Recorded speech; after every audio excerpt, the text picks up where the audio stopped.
the recording button, and now I've hit the go live button, and now it's asking me to confirm that we're going live. Was last episode episode 9? Fuck, I called this one episode 9. Oh, question mark. Episode 9. Okay. What Confirm even going is live. time? Why did you block? Don't block features of Streamlabs firewall. Okay, is everything good? Is anybody looking at the thing? I assume. I'm looking at it right now. Oh, there we are. Hey. I can only see me right now.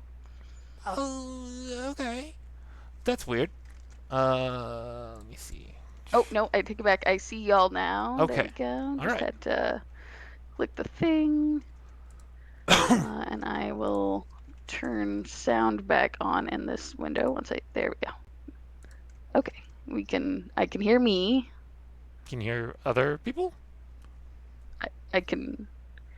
Testing 1, 2, 3. Yeah, we did testing before we hit all these buttons, guys. We're just bad at testing. Yeah, we did. All good. Okay. Yeah. Okay. All right. Disqualified. I don't get to use the soundboard though. They get to use the soundboard. Welcome to Fey Design Court, our podcast, which I've decided by the end of this week I'm going to get everything organized and on YouTube and the podcasts and like a page on my website at least. And yeah, it's going to happen this week. Honest to God. This is our 9th episode, we think. It's not really 9. It's probably more than that.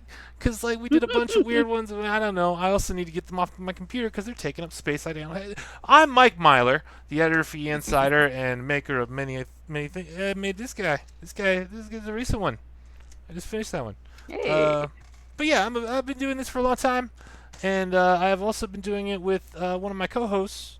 Savannah is the professional. Savannah, tell everybody. Yep. Hi, I'm Savannah Broadway. You can also call me Zan.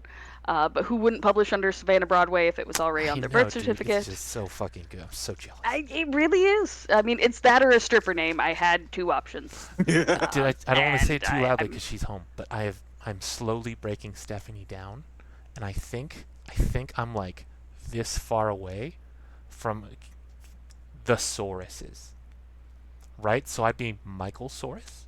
She would be Stephanie Saurus. Our child would be either, depending on what it comes out, Max Saurus or Beasaurus. Like, oh my God! And then people Beasaurus Rex sounds like an amazing name. and they would have to refer to us as the Sauruses. Like, are you inviting the Sauruses over? Yeah, but then you'd be Thesaurus. Like, you wouldn't be a dinosaur, you'd be a book. Yes, I know. That's what I'm saying. I was gonna say, like, which is the goal? They're both the goal. What are you talking about? It's one goal. It's the same goal. One goal. It is okay. 2. I'm so excited about it. I'm so sorry to interrupt you, but it's just, oh my God, I'm so close. Guys, I'm that so is in close. fact amazing. But yeah, no, I've also been in the TTRPG sphere for a hot minute. You can currently find me over at the Gate Pass Gazette, put out by Ian Publishing, and Remy's around here somewhere, so if you suddenly see a bird on screen or hear me talking to myself, it's her. It's supposed to be there. Yes. Well, I mean, I told her she was a co-host, but she said that bird law means that she can be on screen whenever she wants or not, so I don't want to get sued. And we are joined by, I guess... As always, the third co-host, because we can't do... One of us hosting would be just too much. And 2 right? is you know... Too much awesome in one go. Yeah. We just gotta bludgeon each other out. Sorry. Hi, everyone. I am Akeem Favor, freelance TTRPG designer and occasional sensitivity reader. I have worked with Ian Publishing and Action Fiction, and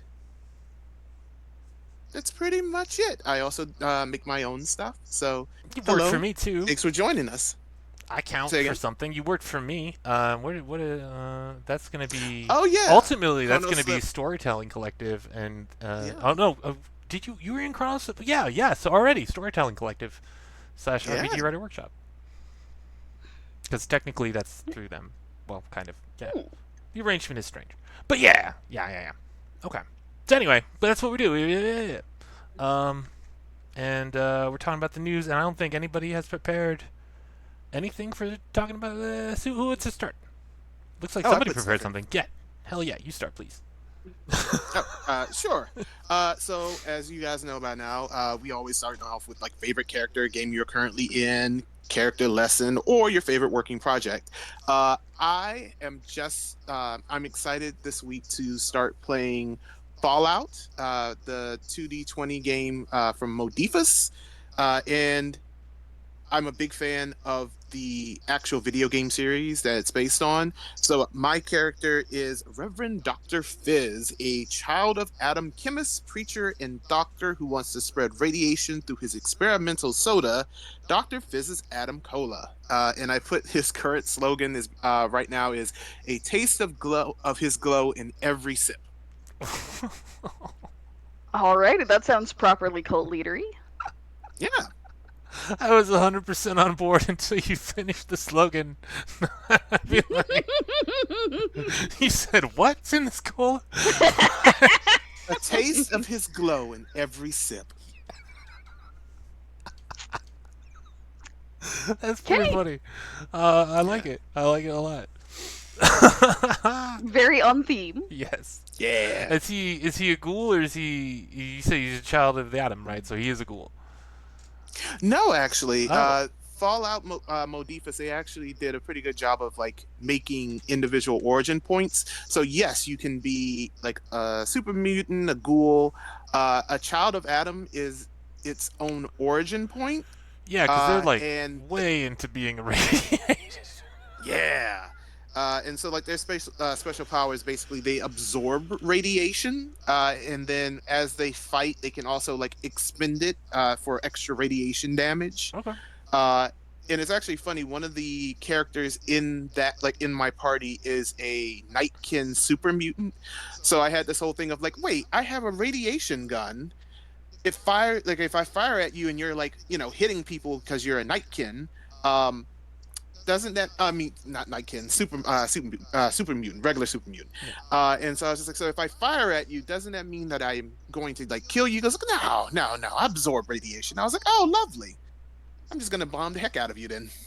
Right? Love that for you. Yeah. So we kind of discussed strategies. We're officially playing. They've been playing without me for a while. So this is me coming into an existing game, and I just made my character last week. So I'm excited about it.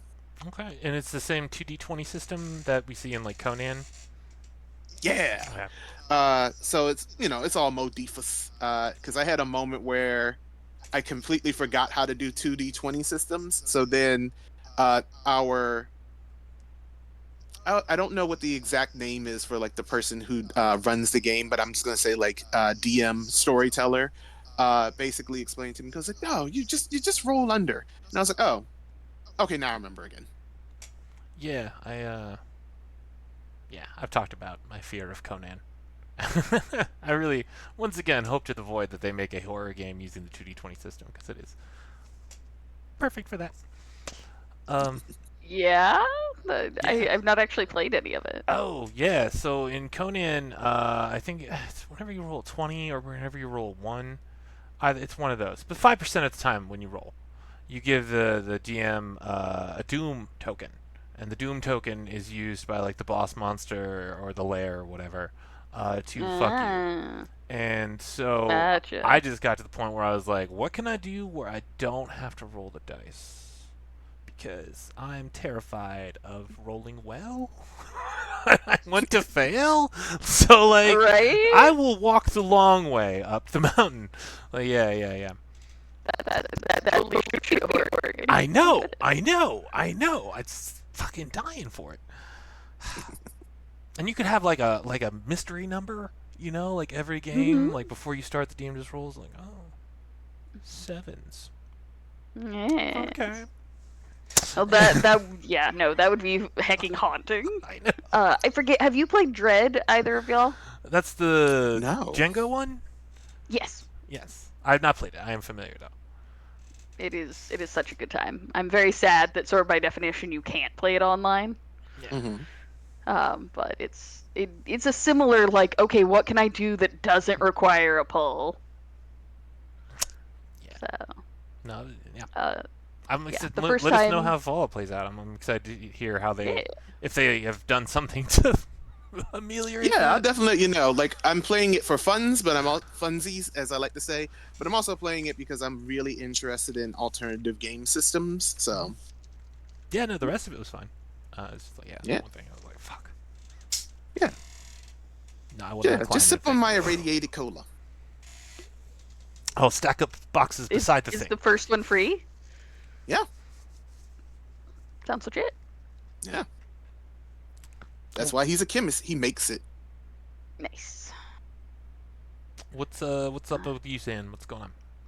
All right. So I don't think I talked about Letty and the pumpkin spice dimension last week.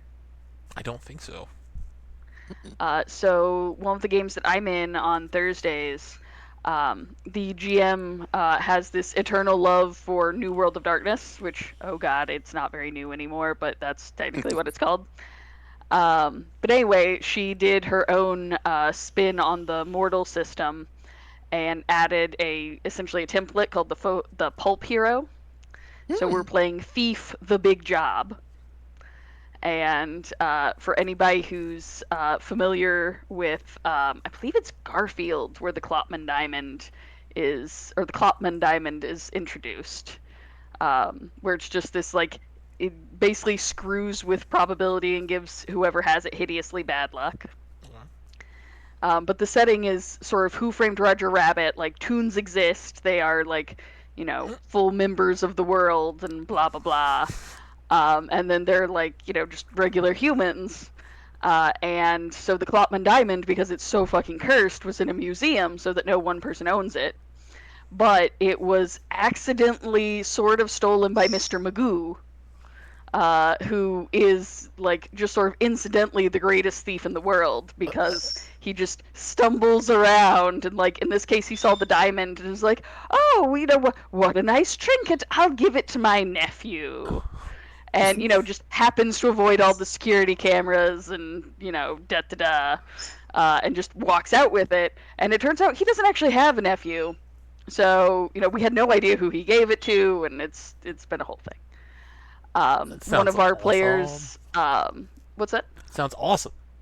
Yeah, one of our players is Renard the Fox, who is a toon. He was originally one of the first toons in France. Yeah. And he was in fact a fox, but because the fox was wearing a mask, whenever the cartoon got sent to the U.S., everybody thought it was a raccoon. So he's just a raccoon. That is what he do. So when it's like, oh no, we need to hide this, and he'll just swallow it. Or oh no, we have to sneak into here, and he just like puts on a hat like that he pulls out of nowhere, and he's like, yes, I am Army Lieutenant such and such, please let me in, I definitely forgot my key card at home. And my character is she's a burglar for a French mob family, who pretends to be like sort of a valley girl ditzy type. And she's just so bad at directions, so when people invite her to house parties, you just never quite know where in the house she's gonna turn up. She was just looking for the bathroom, and definitely didn't like stroll by and get into your safe. But for the Halloween special, because the GM likes Halloween and Christmas specials, um, there's also Buffyverse like aspects. Okay. So Giles is a character like an NPC. I don't know if either of you have seen Angel, Yeah. but there is a lawyer named Lindsay in Angel Yes. who has an evil hand. Mm. So one of the characters is Lindsay. So he has connections to Giles and or gosh, is it Giles? I always forget. Giles, I I don't think. actually go here when it comes to Buffy. But anyway, I think it is he Giles. Yeah. yeah, Giles starts reading, like finds this interesting, clearly magical book about Halloween stories, and he starts reading it, and it literally like casts a spell on the player characters so that they're in like very stereotypical Halloween settings. Like Letty was back at the safe house, and suddenly it was like a like a suburban house that was suddenly like, oh yeah, you know that you decorated the front porch, you have full-size candy bars ready for all the kids, here's this 100-year-old elm tree outside that you've sprinkled with fairy lights. And I'm like, I did not do any of this, as it turns out, but in this like alternate universe. And meanwhile, the other two characters were off doing stuff, and like they had kind of stumbled into the horror movie section, and it was a whole thing. But the point being that we subverted the entire combat by essentially figuring out that it wasn't actively malicious, and so my character Letty decided to just lean into it. So she went to her fictional closet and put on her comfiest sweater and like put on Charlie Brown and the Great Pumpkin and Practical Magic and like gave everybody pumpkin spice lattes, and it's like, we are going to be the most fall. We are just going to lean into this entirely. And so that's just what our characters ended up doing. Victory by sweater. And what's that? Victory by sweater. Exactly. So that's why I call it the pumpkin spice dimension. And the GM decided that it was part of the like narrative that she'd been sucked into, that she had a dog. And so whenever the session ended, I'm like, Penny, what do I need to do to keep this dog? Because like my character loves this dog that she has never met before in her life. He's wearing a hot dog costume, Penny. Like, work with me on this. So I got to spend a willpower point to manifest Oscar the Corgi Mix into the world, and now I can take him as an ally. That's dope. Should I take him as an ally? No, I've got so many other things I could be doing with my experience point. Yeah. Yeah, it's great. Not that I'm going to ever let him get near combat, because he is my baby and I love him. Oh. So, yes. All right. Victory through sweater. Yeah, what have you been up to, Mike? The Epic 5e Advancement Evolved game has evolved. They're at 23rd level now, and they like upended like this great. There's a good little fight between them and a bunch of assassins, and then like mech dudes popped in after the assassins got waylaid like immediately. And then they did some good like tracking and investigation and stuff, figuring out like, oh gosh, okay, so the Lord Dainichi is responsible for this attack, and they go to like confront him, and then he just like fucking melts, sci-fi wise. Woo. Yeah, babbling all that stuff. And so they start tracking down like, well, where the fuck did he go? Like, where's this? That wasn't the real one. No, that wasn't the real one. So they're trying to find him, and they got like led into a like hovercraft. The Kengan occupation still has like a couple of generals that are rolling around being problems. One of them has a like in the air fucking like shield kind of hovercraft, and they go there, and immediately like go. Almost all of them immediately like go inside as soon as like this boss guy shows up. Just like starts kicking their asses. The first thing they've really met that's like a real threat to their epic level characters. One person stays outside and is not stuck in the hovercraft when the engines are like exploded, because it was just like a big trap for them. And they managed to get out. Their paladin, or herald rather, got taken out by the shockwave and had a bad death save from hitting the ground. And R.I.P. It was like a nuclear detonation, and they're like totally cool. Like, we're gonna sift through the remains. We'll just hit the berserker with like fire resistance, and he can just like rip it up.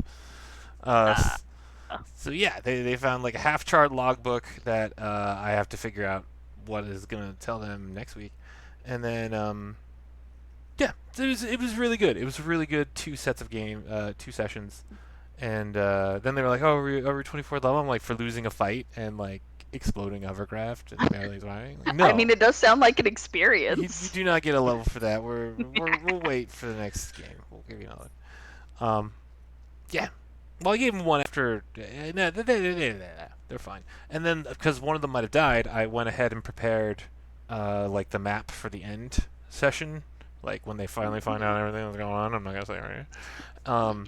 And like yeah, it was quite a lot, because like, oh, if one of them dies, they might just go to here because of how all that stuff works. fuck. So I like how I got on the computer and I was like, and like doing all like the fucking like little dynamic lighting squares and it's like, pop, pop, pop. Oh, okay. If I just do like a row of them all at once and I paste it in the exact right spot, it'll get all the columns. Like yeah. And then nobody died. Oh, So it was a complete But now waste you're of. prepped. Yeah, no, I'm ready. It's ready to go. I got the like guards or whatever for that area. Set up the character sheets and tokens and all that shit. Yeah. Ready to go. But yeah, so nice. it's pretty good. It was Nice. pretty good. I'm looking forward to next week. They're all really engaged, and so far nothing's broken too bad. Although Benji is definitely trying his hardest. Yeah. Well, you know, that's what makes a good playtest. Yeah, Yeah. that's what we're. All right. I'm not allowed to use soundboard. It's got to be one of you. Please. I forget what we chose for transitions. Pick one. Yay! Favorite new project that is not ours, of which Are we we just cannot rolling with profit. anything? I did just back something yesterday. Yeah. I think it's over. I think it's too late. No, I wanted to go to their page. Yeah, there we go. The Cocaine Owlbear Christmas Special. What now? What? I think you might still be able to pledge to it. Hold on, I'll put it. Okay. Oh no, I can't put it in the chat because I. But yeah, just I look don't up. know. That sounds Cocaine. awful powerful. My goodness. Just look up Cocaine Owlbear Christmas Special, and oh, it's gonna be backwards, of course. Cocaine Owlbear. Nope. Is it? No, you got it. No, is it good? Is it good? Yeah, Cocaine Owlbear Yeah. Christmas Special on BackerKid.com. But yeah, it's like a fun little game. I'm not doing anything for this one, but I converted it or some other stuff for them and did some development and stuff help. But like not this. But anyway, point being, it's fun, the basics, and yeah, it's a little indie RPG. This one is a Christmas themed take for it, and yeah, if you loved Honey Heist but wanted an R-rated version, this would be the game for you. So that's mine for the week. What you got, Akeem? I actually, I have stuff. I got distracted. Yeah, by the cocaine My owlbear, of cocaine course. owlbear? That is what its job is, to distract. Oh no, we lost him. Oh No. no. I tried to. Oh. Say again. You're back. Okay, I think your internet had a hiccup. You're good. Did you lose me? We didn't hear a goddamn thing you said. Oh yeah. So. Oh, I will start over. Please. So I picked Employee Disposal Program by Pleiades Interactive. It's basically a card game where it's a party card game. I think it's like 2 to 5 players for anyone who's ever suffered through office politics, pointless meetings, or nightmarish coworkers. So it's basically a card game themed around corporate hellscape. And it's actually pretty funny if you like look at the artwork on the cards.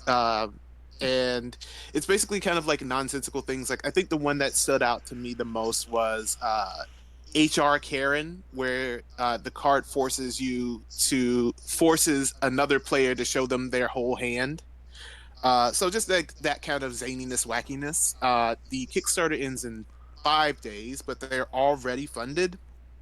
It is a gorgeous there- artwork, It I looks gotta like. say. It's Yeah. like Norman Rockwell kind of style, like you'd see in like Mhm. old department store catalogs. Mhm. Yeah. Very distinctive. Yeah, no, it's great. Yeah. And so like I think the original goal was 2,000. They're at like 91,000. So they already started talking about like expansion packs that come with supporting the Kickstarter. So you have like a work from home expansion deck as well as a retail and hospitality worker deck. Ooh. And as someone who has worked in retail, I thought to myself, it was just like this really sad picture of this man like sitting and staring off into a fire, and I just thought, accurate. Yeah. So accurate. So yeah, like that's my pick. I thought it was very interesting because I love like corporate hellscape / like corporate horror type things, and it's not a horror card game, but for me, I consider it psychological horror because like some things I just go like, I have been in these situations. I was I gonna have say anyone flashbacks. who has worked retail knows the psychological horror present. Exactly. I couldn't. Like I can't speak to corporate horror. I have never corporate horrored, but I can imagine.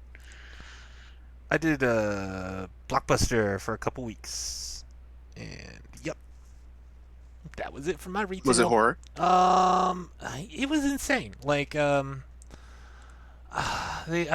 ultimately got fired because I refused to push like popcorn and candy and stuff because it was almost always like you have rental fees. So that's like, Yeah. okay, wait, this guy paid $25, and now he's gonna pay $5 to rent something, and now you want me to push popcorn on this man, who just spent $30 to watch whatever fucking thing with his child. I'm not doing that.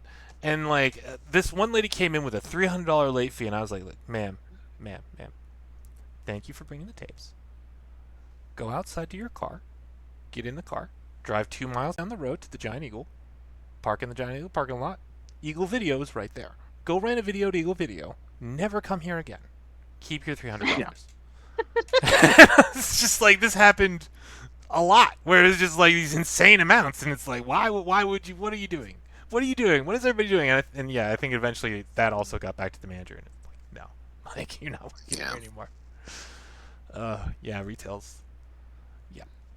Although I was working in a retail That shop this upsell. morning because I drove Steph to the mall to open the store because it was snowy, and yeah, I opened the Lush today. It's I not mean, exciting. For, It's not for exciting. all our retail siblings going into the holiday season, somewhat belatedly since Black Friday's behind us, we salute you. Yes. Oh Good gosh. luck. I flashed back to the one day I actually worked a Black Friday, and I was like, never again. Moving on. Yes. Moving on. Flashback Yeah. time. What you got, Dan? I just couldn't find anything this week. Like, I feel like everything that comes out like right now is very like Christmas themed, which like I get why. But like I don't have nothing that really like jumped out at me. All right, that's cool. I'm not gonna Um, dally on it. I scored Tea Time Adventures, but I think that one's already wrapped up on backer kit, so I'll hype Tea Time Adventures next week. Disqualified. Boom. There you go. Two birds, one stone. Did anybody prepare? Oh, you did some stuff for news prep. Thank you, Akeem. What you got? Oh, sure. So Cyber Monday, Black Friday sale for Drive Through RPG, and pretty much for a lot of different TTRPG companies. So if there was something that you, and when I say you, I mean our audience, craved and really wanted, now is the time to go take a look and see. I just put Drive Through RPG as the link just because I went by there and I was like, ooh, stuff. But you know, now is the time to buy things, especially if you're planning to like get something for Christmas later on down the road, or if you just go, ooh, I really wanted, you know, Cyberpunk Red, and it's normally kind of expensive. So now I'm just gonna buy it because it's on discount. I think that was one of the ones I saw on discount today. So Makes sense. um, It's nice that I you're still doing sales after I sort of threw a wrench into your news by pushing the podcast back a week. oh yeah, like actually I think like it all comes out right because it's always like Cyber Monday, and because of like how much money people can make online, at this point, I feel like they kind of stretch it out to like it's the week of Thanksgiving into the week after Thanksgiving. At this point, I think. Ooh. Oh, I saw Christmas shit in like September. Yeah. Yeah. No, it's insane Yeah. at this point. It's just Yeah. it's just straight up like crazy. But And yeah, we all know there's Mike was a- singing Mariah Carey.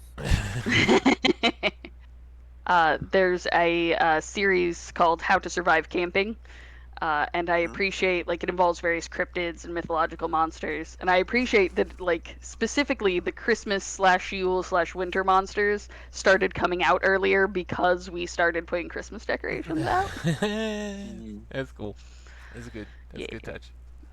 It's it started as a no sleep podcast or Reddit post and has since become a series of published books. Highly recommend. Oh wait, what'd you call it again? How to Survive Camping. Yes, yes. Sorry.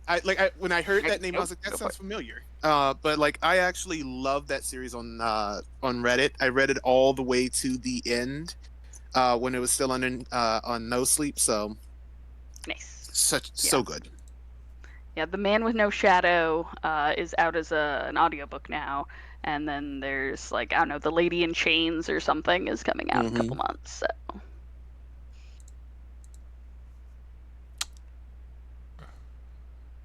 and Traveler 5e. What's this about Traveler Oh 5e? yes, sorry. It's all I good. was just thinking about that. It was good, such a good series. I mean, such a good book slash series. Traveler. Traveler is making a 5e edition with world's largest gaming. And It's like a Mongoose. partnership between world's largest and Yeah, and Mongoose Mongoose owns it, Publishing. right? Yeah. Yeah. And I just copy pasted the thing where it was saying 2,000 in pages. the document, but it's basically like it's a 5e version of Traveler that's going to be like 4 to 5 books, 2,000 page slip in a 2,000 page slipcase edition. Fancy. And they were saying something about like doing a new, paving the way for new settings, which I don't necessarily know what that means. Even like the article that I read didn't actually know what that means. So it could be anything from like, oh, like we go through a wormhole to this is how you actually build out like a galaxy setting. Mhm. Uh, but I also just really loved playing Traveler a while back. And I actually was just talking to Mike about this before the podcast started, but I also am a very big fan of life path type systems, just because I Mhm. feel like it adds, like for some people, like they're not great at role playing. It's helpful for them to have like a path system so that they can figure out like, oh, this is what my character is if they don't know how to do that themselves. So Give you a framework, which is nice. yeah, so I just thought that was interesting. Otherwise, I think that those were the two things that really stood out for me this time around. I know that there were a couple of things that were out and about, but they're a little bit older because I remember I did see something about like a TTRPG game that was like inspired by Zelda. Gosh, what was it? Twilight Sword? I think so. I do not remember the actual name of it, but I was like, oh, that seems interesting. Not Break, Uh, right? I think Break was the one that came out quite a while. Twilight Sword is the one that, yeah, November 23rd. Let me see. yeah, yeah, yeah. Launch on Bagger Fit November 20th. Is this like for. This is a tabletop one. Okay, that doesn't look like tabletop Mm-hmm. art. Jesus Christ, that looks like it's fucking cell shaded. Okay. Uh, They were clearly going for a specific aesthetic. Yeah. yeah. And I will say, just like from a designer standpoint, I really love when the artwork really matches like the theme. So I love the artwork. So And they got all the shit. They got tokens, they got dice, they got cards, they got little boxes. I can't imagine their tariff struggles. Yeah, oh dude. yeah, Every time I see one of those, I'm just like, somebody is gonna age like they were on the fucking rack of pain. oh yeah. Yup. Yep. All right. Well, there's a follow up on Rascal about how that drive-through offset print thing is not being utilized very much. Not a surprise. Where they just facilitate a sale from stuff that you're already warehousing, and they don't do like anything other than Oh that, and yeah. they want to take 30%. Like, Which Oh is yeah. a heckin' choice. right? So yeah, that's I don't think we needed a high level spell to figure that one was gonna happen. Yeah. Ed Greenwood's putting out more Forgotten Realms books. Cool. Uh, Daggerheart's doing an expansion. I don't know. Have you guys messed with Daggerheart yet? Mm-mm. I've heard of it, but I've heard good things from people who have played it. I just haven't played it yet. Like again, it's one of those things of I either need to watch a real play game, like an Actual actual like play. podcast, yeah, actual play, um, or I need to actually play like a one shot for me to get like a good vibe of like how the system plays. Yeah, I haven't played it yet either. I need to get a Yeah, game of Meet Some Masterminds going soon. you should, Netflix is and still bring me on working on board. their D&D show, except that it's titled Forgotten Realms, and that's all they got. Okay, so it's gonna be Harper's, guys. It's gonna be about Harper's. FYI, right now, calling it December 2nd, 1:39 p.m. Eastern. That fucking shit on Netflix is gonna be about Harper's. Calling it. I'm not betting against that. Why would you? You'd have to be insane. Sorry. Also, speaking of Harpers, I will continue to fight somebody who thinks that um oh um his name in Honor Among Thieves, the guy who they keep saying is a bard, who's a former Harper. Oh, Chris Why can I Pine. not remember? Yes, Chris Pine's character. Like, I'm telling you, he's not a bard. He's a rogue with high charisma and high int. And he like, yes, he's a member of the Harpers. He has proficiency in the loot or whatever. That is a rogue. He cast a I'm just saying. spell in the show, didn't he? In the movie? He does, but it's not like there are systems where rogues can become minor I magic. suppose that's true. Yeah. He could be just an Because like arcane trickster. we basically see him cast like one illusion spell, Mm-hmm. and like he doesn't inspire anybody like in the midst of combat or whatever. Like, come on, he's a rogue. That put down was so bad because it was so casual. You're like, he doesn't inspire anybody. Like, He is uninspirational. And, like, Every I time like his character, but he's not a bard. oh, yeah. There's a really strong argument for him being a rogue. Although, I would point you to previous iterations of D&D movie rogues, and in that light, he is definitely a bard, right? If you like, because the first movie is about two rogues, and they are the dumbest fucking rogue archetypes ever, right? So, Yeah. like, that's It's been all a we long see. time since I've seen the D&D movies. The one good rogue they had was like, I think in the second one he was like a little bald guy, and at one point he's doing something like very easy and mundane. But he's like, "Everyone look away! These are secrets of the Thieves Guild. I'll take them to my grave." And then he's just like flip, like, and I was like, "This nailed it. There, you got a good one." They had some like weird assassin one in the third movie where it's that was all about like a book of exalted darkness or something. It wasn't. No, it was about paladins of Tor. Or, whatever. It was all very much good evil paladin stuff. But yeah. In light of previous iterations of rogues, I would argue there is a good reasoning to think he could be Bard, but also he could just be the first arcane trickster rogue in their terrible gallery.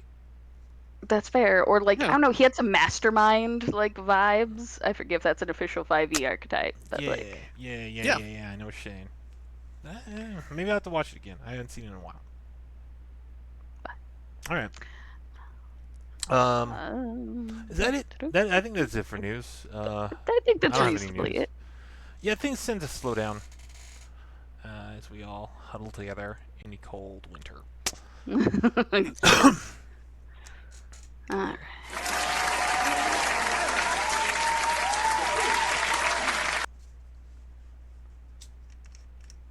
Alright. Other media of interest So- is topic 4.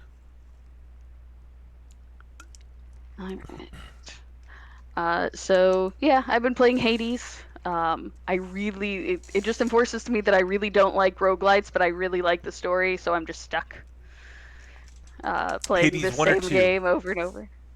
1. Okay. Yeah, I beat 1. Yeah, it wasn't for me either. I was just like, this is fucking Galaga. We're just doing Galaga.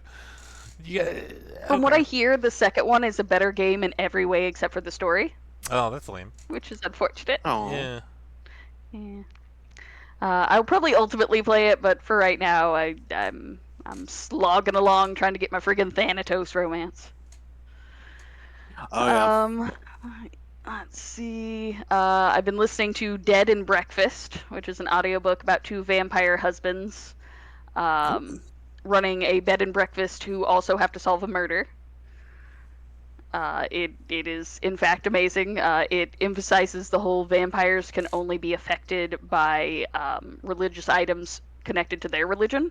Okay. That's Um, cool. like at one point, one of the husbands confronts the murderer, who like whips out a UV light. He's like, "What are you doing?" He's like, "Well, you're a vampire. You're supposed to die in the sunlight."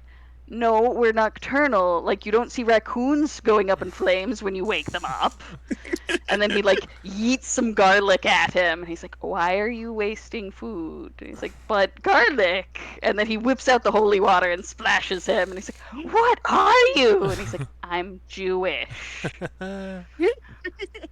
So I appreciate their vampire lore. There's definitely a lot of like respectability, politics, like queer analogies going on because like one vampire husband wants to be super normal and like is kind of annoyed at the like there's a werewolf who runs a coffee shop called the Big Bad Brew, Oh, that's and cute. has like drinks called like Grandma's Cottage Chai and stuff. And he's like, why can't he just be normal? And what the other characters is like, no, no, if you want to do that with your paranormal identity, that's cool, but you don't get to choose how other people like do theirs. So, some clear analogies going on. All right. Is there like a masquerade, or everybody's like out and proud in their weirdness? It's basically that everybody's at this point everybody is out and proud in their weirdness. There have been points in time where like paranormals were illegal, but in this case like there's literally like they call it like ethically sourced free range blood.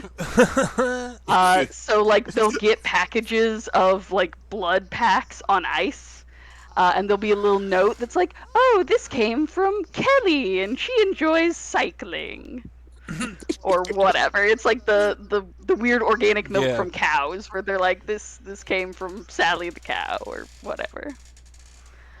But yeah, it's all one of the like it's very much kind of like queer folks are today. Like you're not illegal. Some people are more supportive than others, and some people are like literally like murderous and bigoted about it. So That's pretty um, cool. I wrote that down. one vampire husband is like 600 years old, and one is like 50 something. So the disparate nature is interesting. Sal, the older vampire husband, is an entire melodramatic delight, and I love him. His vampire abilities include flight, which means he floats this much about. Let me see if I'm on camera. About this much off the ground. And that is sort of the extent of his abilities. He can maybe talk to raccoons sometimes. So specific. I Yep. could talk to raccoons all the You know, time. they're creatures of the night. It's fine. Yeah. I just realized Um, raccoons are creatures of the night. That is awesome. Yeah, it also works with mice. Apparently, not for Sal. He's apparently a raccoon sort of dude. But you I, know. So yeah. I- Keem, what you got for us?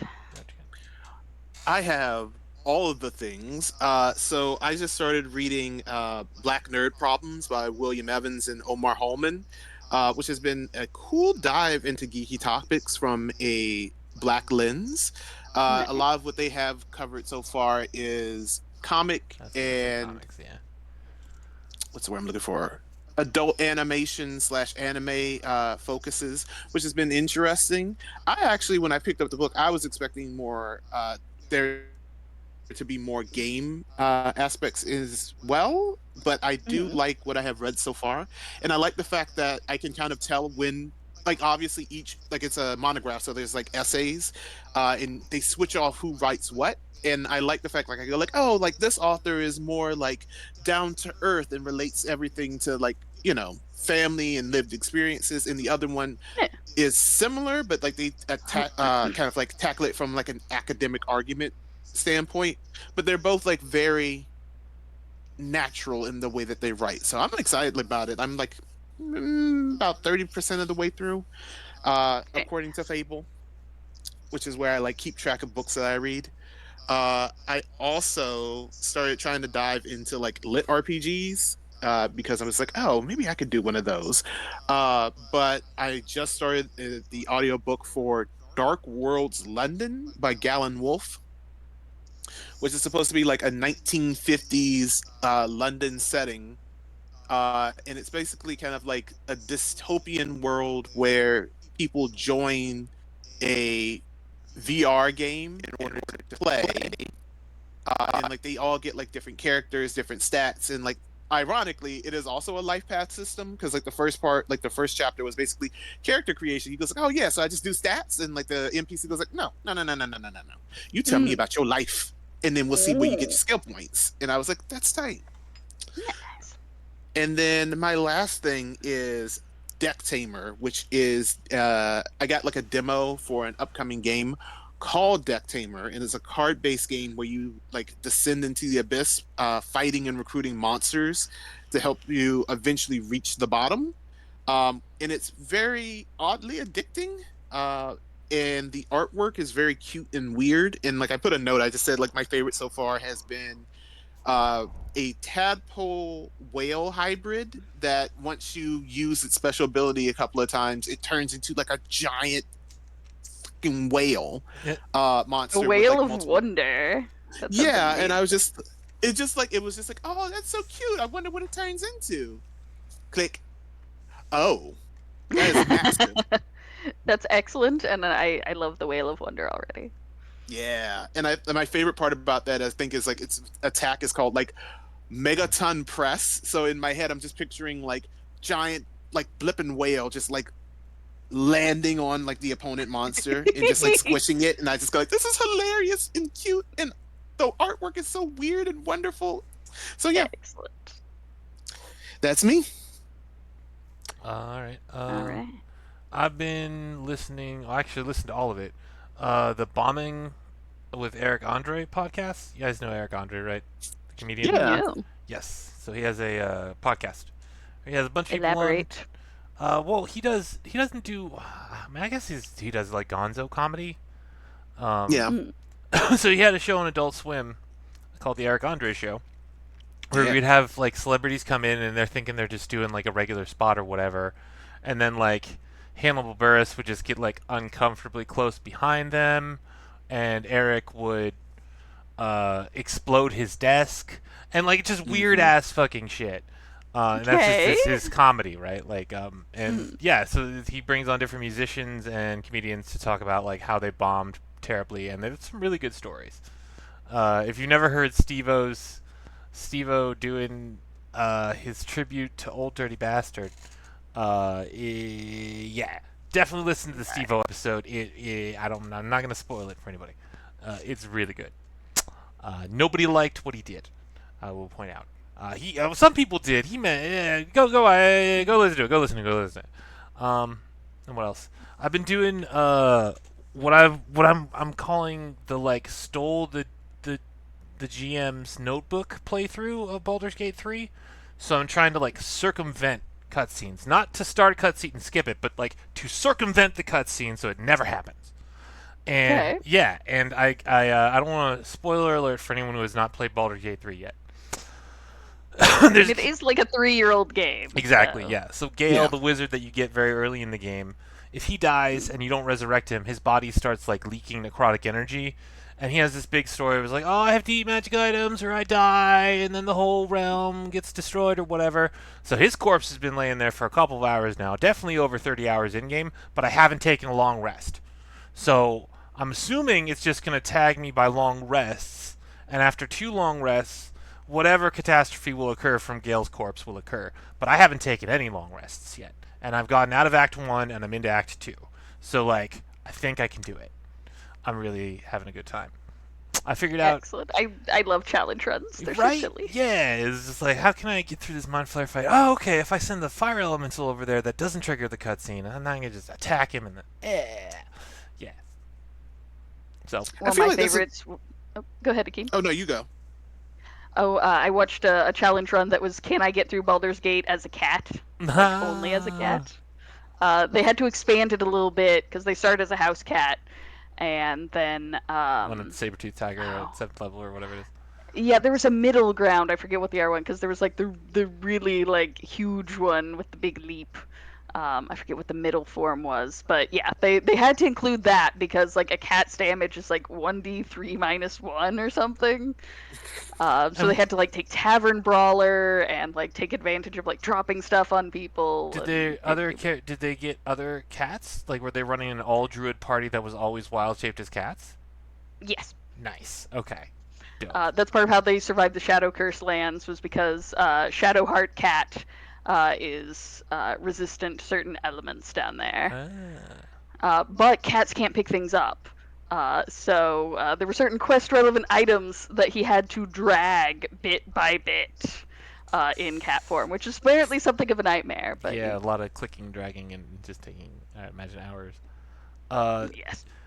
there's one point where you can get a iron flask that has a spectator in it, like a beholder junior. So I got that. Uh-huh. And then I snuck into where there's like a bunch of fish people Kuatoa ambush you as soon as you do anything, and I managed to sneak into the middle of their village, let go of the Watcher. They don't react, but then if you cast any kind of like area spell where they are hidden, then they do react, engage the Watcher. Turns out, or the Spectator. Turns out, like because it's in the Cursed Lands, that as soon as the Spectator goes down, he just comes back as an undead.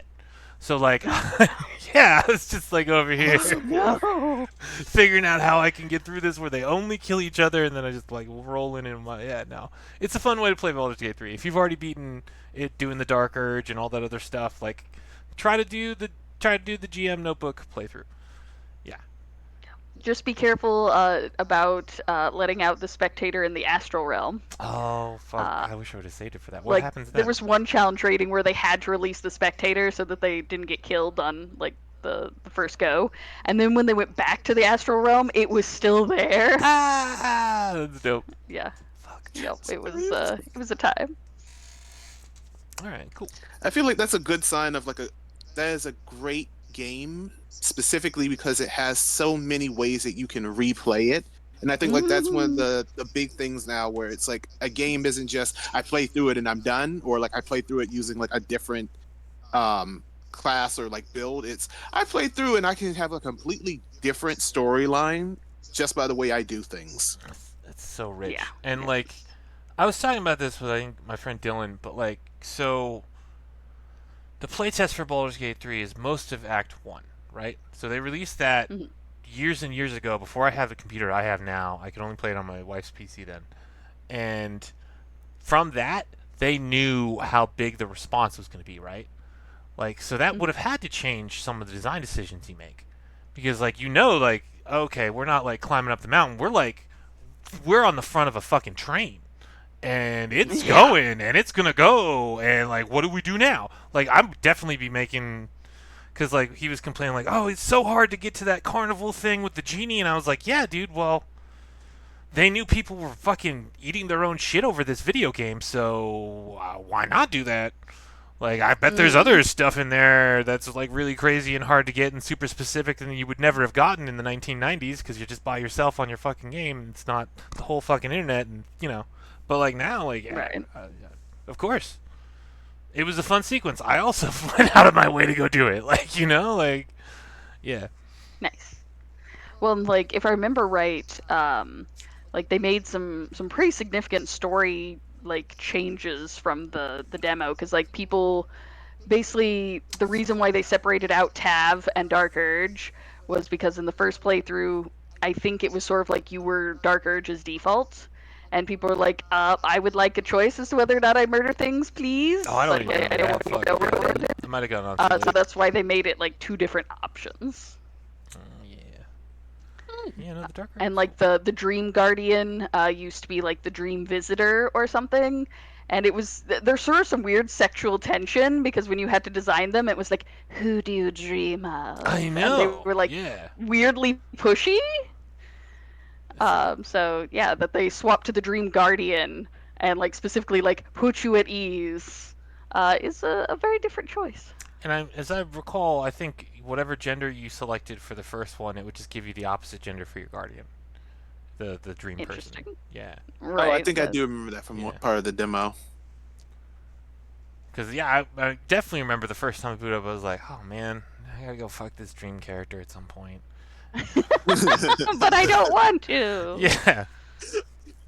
I mean, that's not why I'm blogging on for this, guys. Like, did you guys see the horse thing?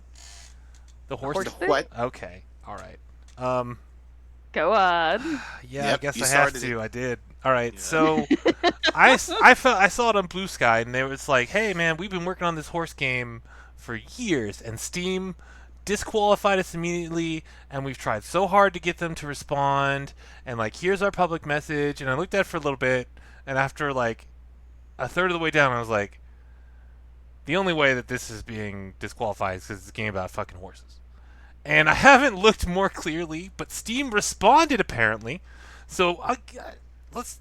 Are we gonna go? Are we gonna go check out? So to I know which game you're talking about now. clarify, Is it about? like, Is that? Am I wrong? It- Was I incorrect? No, is it so about it- intercourse with horses? Like, is that where fucking is doing the heavy lifting here? No, it's basically Thank you.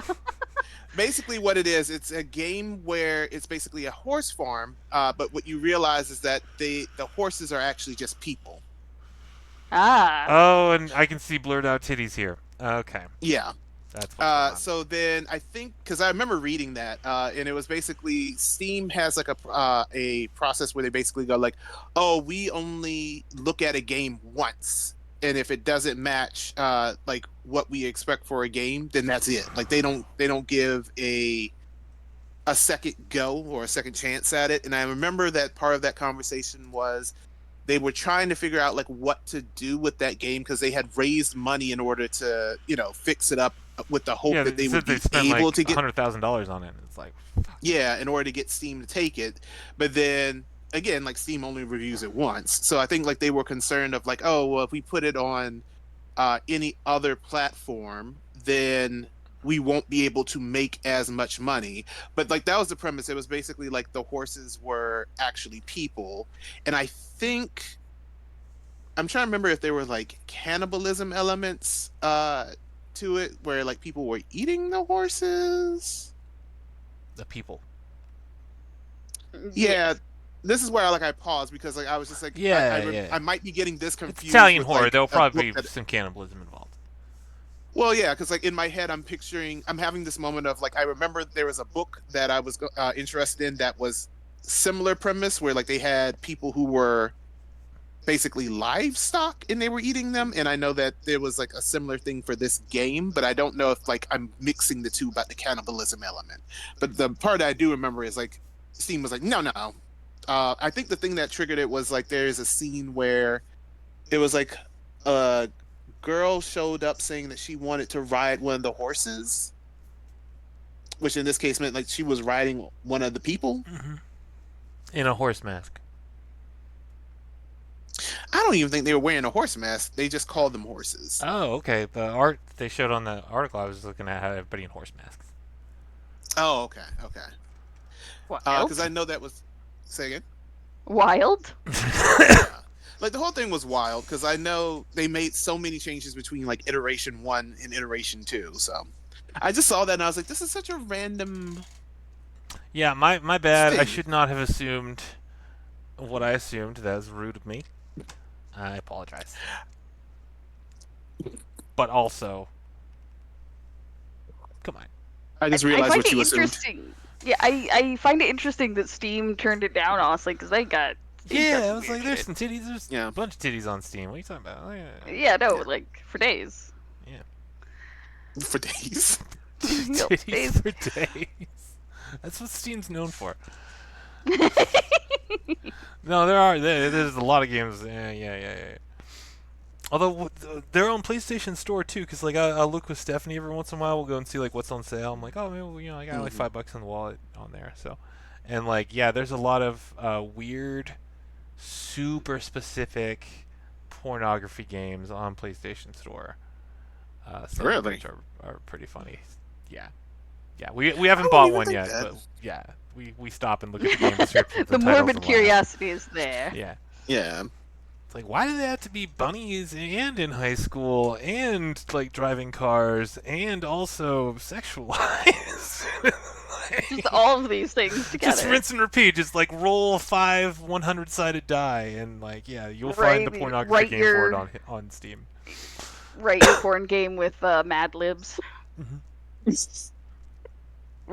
All right. Are we doing? Such a wonderful close. Are we doing? Is that the Indeed. close? Are we gonna do any Shadow Wizard Money Bunny Gang, or are we closing? Oh. I'm still all strung out because I haven't heard back from the thing about the thing that I'm not allowed. The thing. The thing. That's fair. Oh, yeah. I am not 100% feeling it, so. Alright. Next time. There's no rush. All right. All right. So weird and wonderful closing that it was. Yes. Yeah, Agreed. absolutely. Go on. I argue that this would have been better. That's true. We haven't done Careless Whispers once this Oh, no, this episode. Click that. All right, and we'll be back probably in 2 weeks. That was one of the reasons that we moved it back to today, so we get back on the regular beat that we were on. So, And also because last minute funeral planning sucks. yes. It was someone else's funeral. I am unaffected. Worry not. Uh, Obviously, it was someone else's funeral because I'm sitting here, but it was no one in my acquaintance's funeral. you also work at a church. Is that Yes. yes? Okay. FYI, everybody, it's the Death Cult's funeral, not Savannah's.